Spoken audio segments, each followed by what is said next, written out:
मनापासून स्वागत करते आहे। कसे आहात? मजेत असाल, तब्येत ठणठणीत असेल अशी मी आशा करते। तर आज पुन्हा एकदा क्लिनिंगशी रिलेटेड व्हिडिओ तुमच्याबरोबर मी शेअर करणार आहे। मागेच मी एकदा मोप कुठला असावा किंवा फरशी चिकट राहते याचा व्हिडिओ शेअर केला होता तुमच्याबरोबर। जर तो व्हिडिओ तुम्ही बघितला नसेल तर वरती आय बटनवर लिंक देते आहे आणि खाली डिस्क्रिप्शन बॉक्समध्ये सुद्धा लिंक दिलेली आहे, तिथे जाऊन तुम्ही तो व्हिडिओ नक्की बघू शकता। तर आजच्या व्हिडिओमध्ये मी तुमच्यासोबत हे शेअर करणार आहे की घर पुसण्यासाठी, घराची जी फरशी असते ती पुसण्यासाठी कुठला मोप चांगला, किंवा आपण मोप वापरला पाहिजे किंवा कापड वापरला पाहिजे। बरं, कापड वापरायचं झालं तर कुठला कापड वापरला पाहिजे हेच मी आजच्या व्हिडिओमध्ये तुमच्याबरोबर शेअर करणार आहे।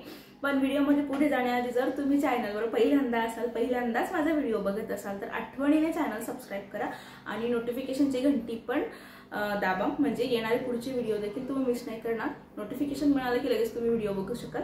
तर उशीर न करता आपण व्हिडिओकडे वळूया। व्हिडिओ पूर्ण बघा, महत्त्वपूर्ण आहे व्हिडिओ, नक्कीच तुम्हाला यातनं मदत होईल। तर फरशी पुसण्यासाठी आपल्या आधीच्या काळात जी पद्धत वापरली जायची ती म्हणजे खाली बसून कापडाने फरशी पुसली जायची।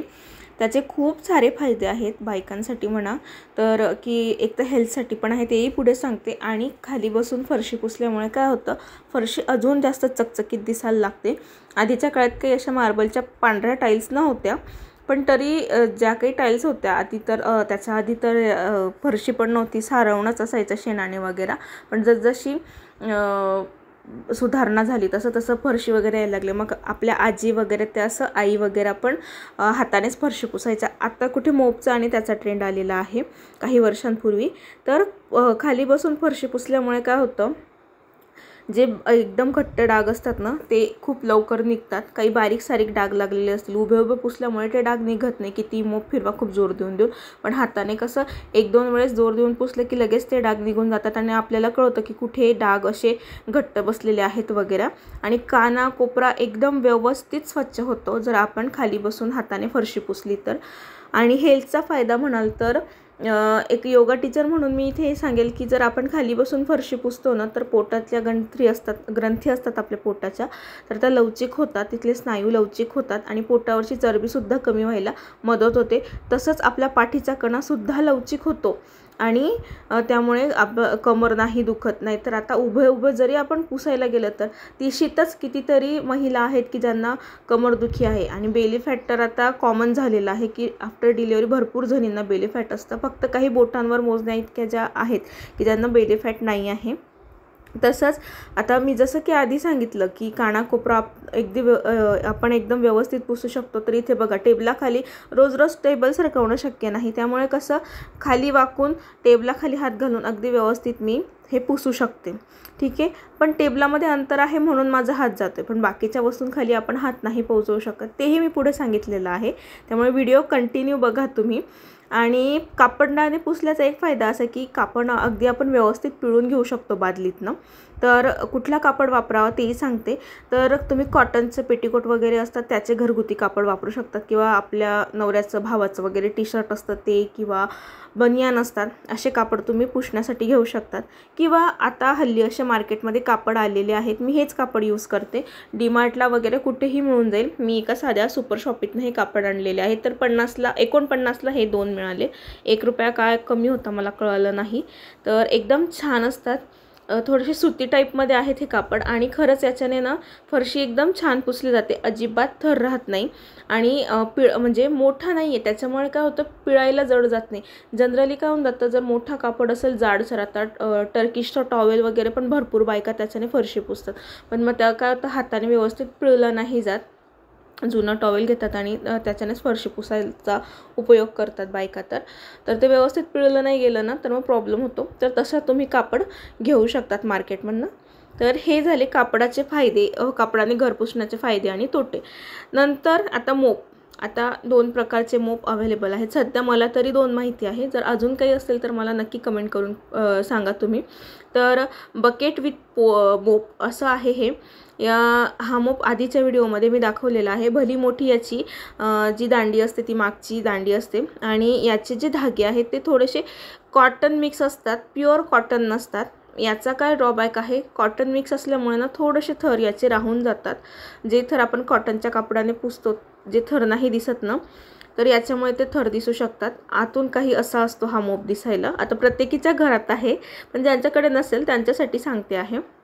आणि थोडंसं रोटेट होणारं याचं जे धाग्यांची कॅप आहे ती रोटेट होणारी असते.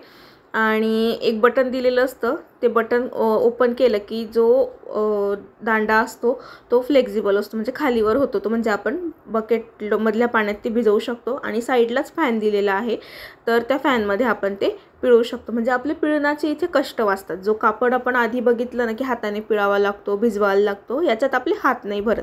भरपूर जणींना फिनाईलची ॲलर्जी असते. आता खूप स्ट्रॉंग फिनाईल पण यायला लागले आहेत, कातडी वगैरे निघतात किंवा दिवसभर हात आग करतात, तर मग ते कापडाने पुसून अवॉइड करू शकतात. मग त्याच्याऐवजी तुम्ही असा मोप घेऊ शकतात. हा मोप बेस्ट आहे. फक्त त्याचे धाग्यांचं मला थोडंसं येतं. आणि फॅनमधनं तुम्ही कितीही फिरवलं ना तर एकदम जोरात जर कडक असं पिळायला घेतलं ना तुम्ही, थोडं तरी पाणी त्यातनं निघतच असतं. त्यामुळे हा मोप कसा चांगला आहे की आपल्या हातांना वगैरे ॲलर्जी असली फिनाईलची वगैरे, एखाद्या घर पुसायच्या लिक्विडची, फरशी लिक्विडची, फ्लोअर क्लीनरची, तर मग तेव्हा हा मोप चांगला आहे. आणि जास्त खाली वाकाल पण नाही लागत. इझिली पिळून पण घेतो, पाणी त्याच्यात असतं तर जास्त पिळपिळ करावं नाही लागत. हा जो फॅन आहे तो एकदम छान क्लीन करतो. बरं, या बकेटचा एक ड्रॉबॅक असा की हा फॅनच्या 1-2 इंच खालीच आपल्याला पाणी भरावं लागतं.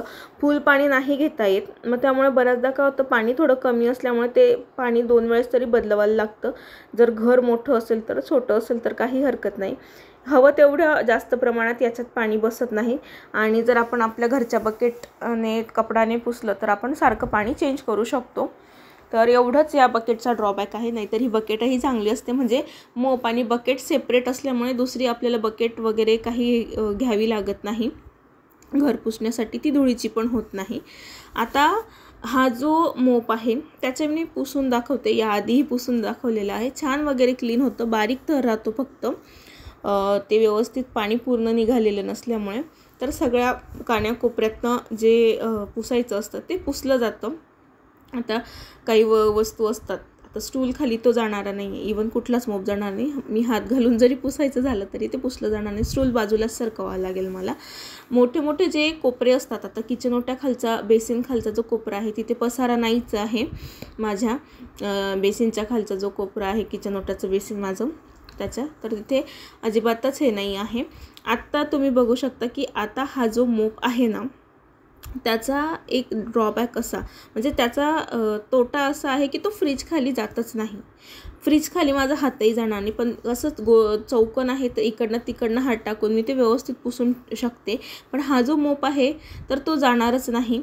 फक्त फ्रीज खालीच नाही तर अजून एक दाखवते मी तुम्हाला. आता ही रॅक आहे, याच्या खाली झाडू आरामात जातो. रोज झाडताना मी त्याच्या खालून झाडून घेते 2 वेळ, पण हा मोप जात नाही. मग हाताने पुसलं तर इझिली क्लीन होईल, कारण अंतर जास्त नाही आहे तर माझा हात आरामात तिथे पोहोचेल, कापड आणि हात.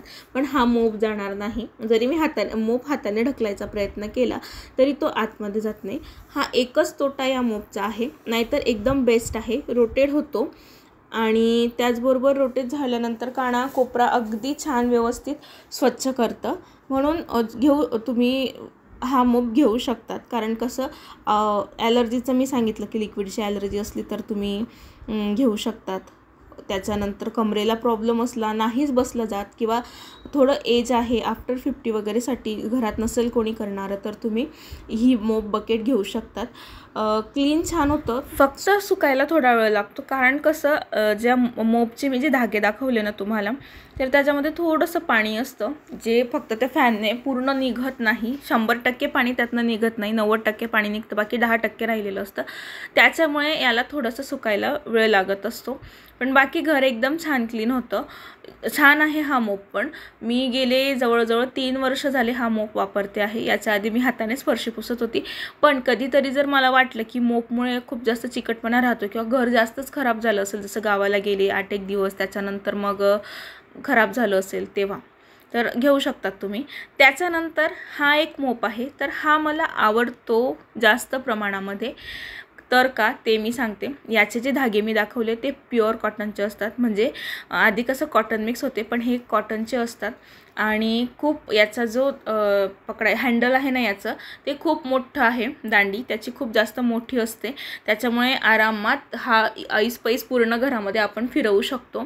याच्यासोबत बकेट नसते, याची किंमतही कमी आहे. मोप विथ बकेट घ्यायला गेले चांगल्या क्वालिटीचं तर 800-900 पर्यंत मिळतं. माझं 950चं आहे, ॲमेझॉनवरनं घेतलेला होतं मी 3 वर्षापूर्वी. आणि हा मला वाटतं 120 रुपयाचा की 150 रुपयाचा काहीतरी घेतला, आता मला किंमत नाही आठवत आहे. मार्केटमध्ये इझिली अवेलेबल असतो, किराणा शॉपवर पण मिळून जातो. याचा असा हा ड्रॉबॅक काय आहे याचा सांगते मी. याचे धागे खूप जाड असतात आणि बकेटमधनं जेव्हा त्याला पाण्यात भिजवल्यानंतर वर घेतो ना, तो पिळायला खूप जड जातो. एखादीचे हात जर नाजूक असतील ना, तिच्या हातांमध्ये बसणारच नाही. माझ्याच हातामध्ये बसायला प्रॉब्लेम होतो आहे आणि पिळायला पण जड जातं. बरं, हे खूप जास्त पाणी शोषतं, याच्यातलं पाणी लवकर निघत नाही. वाटतं आपल्याला पूर्ण पाणी निघून गेलेलं आहे, पण जेव्हा पुसायला घेतो ना तेव्हा जाणवतं की याच्यामध्ये भरपूर प्रमाणात पाणी आहे. कारण पुसल्यानंतर ना, आता जो मी रोटेड मोप दाखवला बकेट विथ मोपचा ग्रीन कलरचा आधीचा, तर त्याचे जेवढे थर जास्त दिसत नाही तेवढा याचा थर जास्त दिसतो. त्याचं कारण असं की हा व्यवस्थित पिळता नाही येत. तर याच्यामध्ये ना दुसरे पण येतात, बारीक जाडीवाले बारीक दोरी असतात त्याला, पण कॉटनच्याच असतात. आता हे जाड दोरीचा माझ्याने घेतला गेलेला आहे, पण चांगले असतात, हे जास्त चांगले असतात जर ते व्यवस्थित पिळले तर. आता तुम्ही आधी बघितलं की तो फ्रीज खालीसुद्धा इझिली गेला आणि जास्त म्हणजे आता फ्रीजचं झालं मला फरशी पुसायचं त्याचं तर उठावं लागेल, पण आता फ्रीज खाली तो डायरेक्ट गेला. आणि इथे रॅक खाली पण इझिली तो जातो आहे मोप, म्हणजे पुसण्यासाठी काण्याकोपऱ्यात हा मोप जातो. आधीचा जो मोप आहे तो काण्याकोपऱ्यात जात नाही, किंवा असं खाली कमी उंचीचं जर वस्तू ठेवलेली असेल तर त्याच्या खालची घाण जर आपल्याला पुसून घ्यायची असेल तर त्यासाठी आधीचा जो मोप दाखवला मी तर तो काही नाही उपयोगात पडत. इवन सोफ्याची जर उंची कमी असेल ना तर सोफ्याखालीसुद्धा तो मोप जात नाही, पण हा जो मोप आहे ना तो सोफ्याखालीसुद्धा जात असतो आणि फ्रीज खाली वगैरे पण इझिली जातो. त्यामुळे हा मोप मला जास्त आवडतो. आणि हा बारीक दोरीचा जर घेतला आणि खूप कडक पिळला ना तर याचे अजिबात थर दिसत नाही. अगदी कॉटनच्या कपड्याने पुसल्यानंतर जसं चकचक दिसतं ना घर, अगदी तसंच या मोपने पुसल्यानंतर दिसतं. तुम्ही बघू शकता की किती छान व्यवस्थित क्लीन दिसतं आहे घर. आणि हॉलचंही तुम्ही बघितलं मी याच्याने पुसलं तर छान दिसत होतं. आता याचं पाणी याच्यात थोडं जास्त प्रमाणात असतं, त्यामुळे तुम्ही रॅकजवळ बघू शकता तिथे लाईट चाललेलं आहे, तर तिथे पाणी अजूनही चमकतं आहे. कपड्याने पुसलेलं लवकर सुकतं, पण मोपने पुसलेलं जे असतं त्याला सुकायला वेळ लागतो, हाच फरक आहे. आणि कपड्याने पुसलं तर आपल्या संपूर्ण शरीराची मूवमेंट होते, शिवाय पोटावरची चरबी कमी व्हायला मदत होते, पण ते थोडं वेळखाऊ असतं. आणि तुम्ही दोघं मोपांपैकी कुठलाही मोपने पुसत असाल तर ते सोपं असतं, वेळ वाचवतं, पटकन काम होतं आपलं, म्हणजे आपण दुसऱ्या कामासाठी रिकामे होऊ शकतो. तर कुठलाही मोप तुम्ही घेऊ शकता तुमच्या सोयीनुसार. बरं, आता हे मोप व्यवस्थित साबण लावून स्वच्छ धुतल्यानंतर, आता मी कसं धुतात ते आधीच्या व्हिडिओमध्ये दाखवलेलं आहे, तिथे जाऊन तुम्ही बघू शकतात. व्यवस्थित धुतल्यानंतर त्यांना कडक उन्हात सुकवणं खूप जास्त गरजेचं आहे. आता पावसाळ्यामध्ये समजू शकतो आपण, पावसाळ्यात तुम्ही फॅनखालीसुद्धा सुकवू शकतात जर ऊन पडत नसेल, पण हिवाळा आणि उन्हाळ्यामध्ये कंपल्सरी कडक उन्हात सुकवा, कारण ते सुकल्याशिवाय त्याच्यातले जे जर्म्स राहिलेले असतात ते जात नाही. आणि जर ते व्यवस्थित सुकले नाही, त्यातले जर्म्स नाही गेले, तर आपण ते तसंच पुसायला घेतलं तर काही फायदा नसतो आपल्या घरातलं फरशी पुसल्याचं. त्यामुळे त्याला तुम्ही असं कडक उन्हामध्ये नक्की सुकवा. तर मंडळी, कसा वाटला तुम्हाला आजचा हा व्हिडिओ? आशा करते तुम्हाला व्हिडिओ आवडला असेल. जर व्हिडिओ आवडला असेल आणि महत्त्वपूर्ण वाटला असेल तर जास्तीत जास्त मैत्रिणींबरोबर शेअर करा, त्यांना यातनं काही मदत होऊ शकते. आणि व्हिडिओला कमेंट करा, शेअर करा. चॅनलवर पहिल्यांदा असाल तर सबस्क्राईब करा. भेटूया एका नवीन महत्त्वपूर्ण व्हिडिओमध्ये. तोपर्यंत काळजी घ्या. बाय.